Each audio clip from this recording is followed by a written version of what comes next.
Welcome back to CTV News Channel. Some footage from Thursday in Calgary where Prime Minister Mark Carney and the Premier of Alberta, Danielle Smith, lots of smiles, chuckles as they signed a so-called Memorandum of Understanding, an agreement that lays out the conditions for a potential new oil pipeline to be approved from Alberta to British Columbia and on to international markets. This is something Alberta has been demanding for many years. There will be a number of conditions that have to be met: Indigenous co-ownership, collaboration with British Columbia, new industrial carbon pricing agreements, as well as the construction and operation of the Pathways carbon capture project in order for that to go ahead. But not everybody is on board. Some raising the flag here over what is going on. Melanie Dene is my guest, Managing Director for Indigenous Climate Action. Thanks for taking the time for CTV News today. Hi, good morning. Yeah, your reaction to what we saw in Alberta. What do you think it's going to mean? What's your take? It's the most recent announcement is very disappointing, to say the least. While the government pushes critical minerals and extraction in the name of building Canada, Indigenous rights are being watered down and red-washed under the Indigenous Projects Advisory Committee. And the promise that these major projects will create opportunities for equity ownership and responsible resource management through meaningful participation with Indigenous peoples, but at what expense?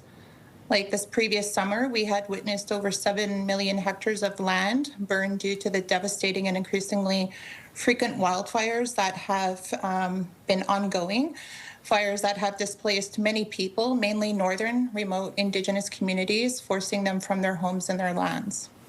Yeah, I know that both the Prime Minister and the Premier of Alberta have said, and you were just touching on it, Melanie, that this pipeline would create economic opportunities for First Nations. You're skeptical that that is the case, and even if it does create opportunities, you're very concerned about the potential environmental setbacks or hazards or damage that could be done if something goes wrong with this project. Correct. Yeah.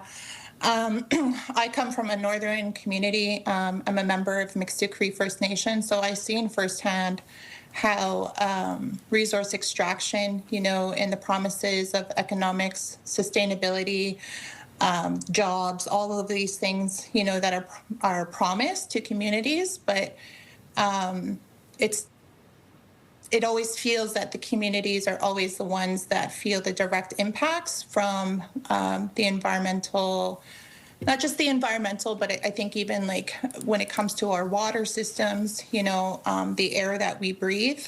We're now starting to see evidence within our human health. And our community is actually undergoing a human health study in order to address the potential treatment and release of toxic tailings into our Athabasca watershed. I'm curious what you make of some First Nations groups that would appear, Melanie, to be on board with this, that they say this is a great opportunity at what they're calling economic reconciliation for Canada.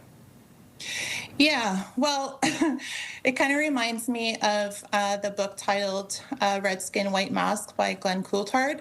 And he mentions in his book how politics of recognition has come to serve the interests of colonial power in the ways it has. In other words, through processes of primitive and capitalist accumulation, the colonial state and system continues to find ways of accessing Indigenous people's lands and resources by producing neo-colonial subjectivities that co-opt Indigenous people into becoming instruments of their own disposition. Melanie, I appreciate you taking some time for CTV News. Share your thoughts on this story today. Wonderful to have you part of our conversation.